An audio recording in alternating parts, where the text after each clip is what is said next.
Resenhando Sonhos e hoje a gente vai falar sobre os volumes 3 e 4 de As Brumas de Avalon, que é o Gamo Rei e o Prisioneiro da Árvore.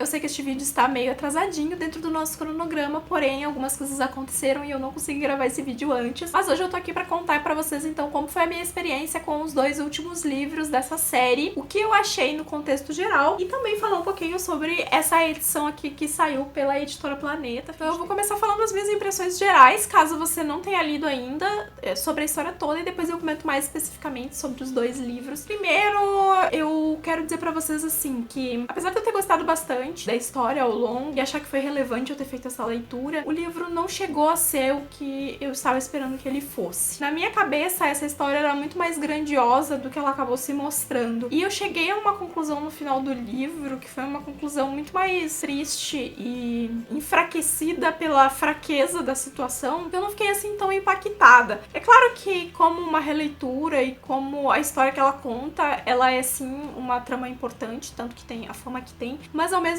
tempo, um pouco dessa construção em volta da história dá margem para que a gente crie uma expectativa que talvez ela não vá se cumprir tanto. E foi o que aconteceu comigo. E o meu sentimento quando eu terminei essa história é de que tudo aquilo tinha sido em vão, sabe? Porque toda a construção, todo o desenvolvimento, todo o desfecho foi para uma coisa que não necessariamente se concretiza e ao mesmo tempo não é exatamente o que a gente estava pensando também ao longo da história. E foi muito legal porque eu tava lendo esse livro junto com o último livro de Mistborn, talvez não pareça, mas aquele livro tem muito sobre religião. E algumas das constatações das duas histórias são muito parecidas, sabe? De que a fé é uma coisa frágil porque ela só existe porque as pessoas acreditam naquilo, sabe? A fé é o ato de acreditar em algo. E se você não acredita naquilo, a fé desaparece, a fé muda, a fé migra de uma coisa pra outra. E aí tem mais duas constatações que eu acho legal ao fim desse livro, que a primeira é, não necessariamente você precisa sobrepor pra existir, né? Enquanto existir uma pessoa crendo, aquela fé vai existir. E assim, acho que a coisa principal e uma coisa que eu acredito realmente é que a gente dá nomes diferentes para um mesmo Deus,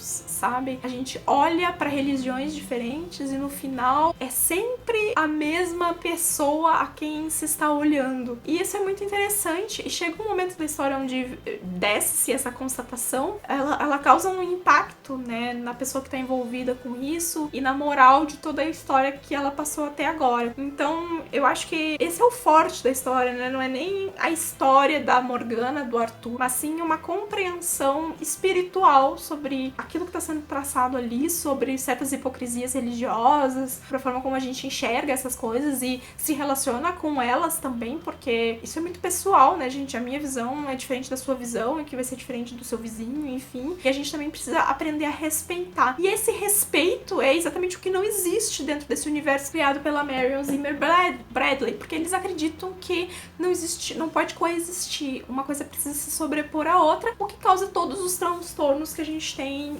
nessa história aqui. Falando mais especificamente então sobre o Gamo Rei, foi um livro que, ao mesmo tempo onde me pareceu meio mano a mano ali com o segundo livro, também foi um livro de muitas decepções, porque foi um livro onde eu vi a Morgana definhar, onde eu vi o Arthur definhar, e onde parece que quem começou a mandar em todo mundo foi a Guinevere. É um livro onde as pessoas se esquecem das suas origens, se esquecem dos seus propósitos e se desprendem das coisas que deram a sua palavra sobre. A Morgana completamente submissa, o Arthur completamente submisso. E você tá assistindo aquilo, o personagem tá assistindo aquilo, e as pessoas que deveriam estar tomando ação na história porque foram apresentados desde o começo como os pilares, né, da trama, ficam de mãos atadas esperando não ter mais como consertar a situação pra tomar uma atitude. E essa é basicamente o norte da Morgana nos últimos dois livros, quando não existe mais o que consertar, quando não tem mais o que ela fazer pra cumprir o propósito inicial, é que ela resolve que tá na hora dela fazer alguma coisa. E aí é uma personagem que vai sofrer as consequências disso, que vai ter que se reconectar com uma fé que ela acredita que perdeu, vai ter que passar por uma jornada de anos e anos e anos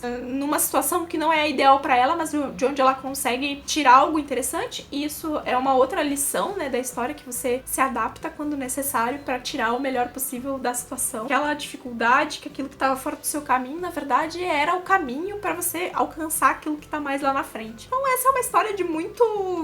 sei lá, eu não sei se eu fico filosofando com essas coisas à toa, mas eu ando olhando as histórias muito mais por esse lado ultimamente, e As Brumas de Avalon foi inteiramente assim pra mim. Não era a história do Arthur, da Morgana, era o conceito que tava por trás, sabe? E foi em cima dessas coisas que eu me peguei pra questionar e me peguei pra contestar essa história. Então pra mim o último volume já foi meio meh, porque eu não estava esperando que saísse dali alguma grande revelação ou que se computasse ali alguma coisa, porque eu já tinha identificado onde é que aquilo ia dar. O meu ódio pela Guinevere se intensificou, porque a gente tem no final do segundo livro, né, acontece uma coisa ali e ela fica naquela hipocrisia dela, né, de mas teve uma coisa que me surpreendeu, que eu não sabia, e eu não... até vou deixar aí pra vocês se existem outras histórias que trabalham isso dessa forma, que é o fato de que se desenvolve aqui uma relação, né? Não uma relação, porque ela não chega a se concretizar, mas se molda a estrutura de que, na verdade, o apreço do Lancelot não era pela Gwen, era pelo Arthur. Então o Arthur, na verdade, gostava do Lancelot, o Lancelot gostava do Arthur. Toda aquela cena foi, na verdade, não pra Gwen, mas pros dois. E eu achei isso interessante, porque tem um momento do livro onde o Lancelot fala muito sobre isso. Tem momentos ótimos no final, onde eu fiquei muito feliz, porque eu vi que ela tava sofrendo. Esse era o meu nível de não gostar da Gwen, o fato de eu ficar feliz que ela tava sofrendo. Quando ela começa a se dar por conta de que a afeição do Lancelot por ela não era realmente uma afeição do Lancelot por ela. E aí, assim, gente, sobre o filho da Morgana, é muito engraçado, porque a história começa a moldar ele como um possível vilãozinho, né? Alguém que vai concretizar aquelas coisas. Aí depois a gente vê a Morgana pegando uma segunda pessoa pra fazer isso também, pra atuar ali sobre os planos dela. Só que isso não vai a lugar algum, nada dessas coisas vai a lugar algum. Então é um final de livro meio frustrante, assim, sabe? E ao mesmo tempo, isso é mais realista, né, do que a Morgana vencer, o Arthur vencer e tudo ser feliz pra sempre, porque não é assim, né? Porque a gente se frustra com as coisas de... a gente começa um movimento hoje, sei lá, pra baixar a passagem, pra não sei o que, da igualdade, pro direito das mulheres, pra impeachment, pra não sei o que lá, pra não sei o que lá. A gente vai pra rua, a gente faz, acontece, não sei o que, e dali a pouco as coisas murcham ao ponto de que parece que nada daquilo aconteceu. E essa história é mais ou menos assim. E aí quando eu tava frustrada por causa disso, eu comecei a me lembrar dessas coisas e a pensar o quanto aquilo é real, sabe? Então foi uma história assim que eu fiquei meio dois corações, porque eu acho que eu tava esperando um pouco mais dela e ao mesmo tempo acho que deu pra ver que eu tirei várias coisas e várias constatações e vários questionamentos da leitura. Agora vamos falar um pouquinho sobre essa edição da Planeta, tá? Aqueles livros tinham sido editados aqui no Brasil faziam vários anos. Eram 4 mini volumes da Imago, eu acho que era a editora. Estavam todos esgotados, já fazia muito tempo, você só achava na estante virtual, ou em sebo, ou em alguém que tava querendo trocar. Eram edições bem pobrinhas, era a mesma capa, só mudava um detalhezinho ali e tal. E aí, faz um tempinho já, a Planeta anunciou esse livro aqui. Existe uma diferença muito grande entre as edições que saem lá fora e as edições que saem aqui no Brasil. É incrível como existe uma dificuldade nacional em fazer coisas que prestem. Basicamente, é isso. E assim, eu fiquei muito feliz quando anunciaram esse livro, né? Quando eu anunciei o projeto até, já tinha...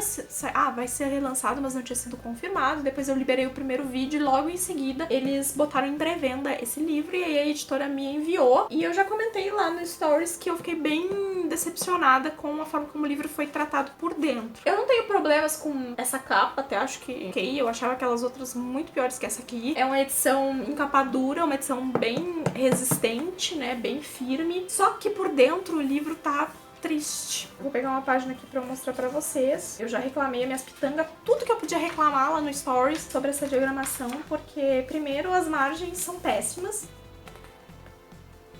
Não tem um dedo, gente. Acho que não tem 1 centímetro aqui em cima da folha. Ele tá impresso todo meio torto, assim. Tem páginas que a diagramação tá assim, ó. E esse é um livro que merecia ter tido um trabalho melhor, sabe? Eu achava que essa edição teria sido muito mais bem feita se ela tivesse sido feita naquele estilo da HarperCollins, que gosta de lançar Nova Fronteira, que eles lançam 2 volumes num box, que é uma caixa mais durinha e tal, e aí teria dado pra repartir cada 2 volumes num volume e ter feito um trabalho melhor de diagramação. Se tivesse dado mais espaçamento, ter deixado mais confortável a leitura, seria melhor. Aí você pega um livro desses, que sei lá, pesa 1,5 kg, e aí você mal consegue abrir ele no meio e ainda tem que ficar forçando forçando aqui no meio pra conseguir fazer a leitura porque ele não abre direito. Fiquei meio triste, sabe? Porque é um livro com peso, é um livro com nome, é um clássico dentro do gênero. Eu não li nenhum dos volumes nesse volume, então eu não sei como tá a tradução, eu não sei como tá a revisão. Não sei se dá pra dizer que dos males o menor a gente tenha o volume publicado desse jeito do que não ter. Não sei. Esse tipo de coisa eu já não sei mais. Dito isso, minhas constatações finais foi que foi muito legal ter lido, óbvio. Foi muito legal ter feito esse projeto. Já quero antecipadamente agradecer todo mundo que embarcou na leitura, que leu junto comigo. Mesmo que não tenha terminado junto comigo, mas que, ou que ainda esteja lendo, mas que resolveu pegar essa história por causa do projeto de leitura. Foi muito legal ter o feedback de vocês, que tinham pessoas que estavam lendo muito mais rápido do que eu. E aí estavam postando as coisas e eu, gente, como assim? Vocês estão muito mais na minha frente. Vamos calmar um pouco. Era uma história que eu queria conhecer há um tempo. Era um dos meus livros dos 10 pra ler em 2017, então vencido aí. Acho que se você por acaso viu esse vídeo e não leu ainda, eu acho que sim, vale a pena a leitura. É uma daquelas histórias onde tem muita... Você vai tirar muita coisa dela, por mais que talvez a história não seja o forte da história. Bizarro isso, porém pode ser real. Eu espero que quem participou tenha curtido fazer essa leitura. Quem já leu, me conta aqui embaixo nos comentários o que vocês acharam dos Brumos de Avalon. Se vocês também tiveram essas altas epifanias aí que eu tive pensando sobre coisas sobre a vida, a verdade, o universo, a religião, enfim. Não esquece de deixar o seu joinha aqui no vídeo pra me ajudar na divulgação, de se inscrever aqui embaixo no canal se você ainda não é inscrito.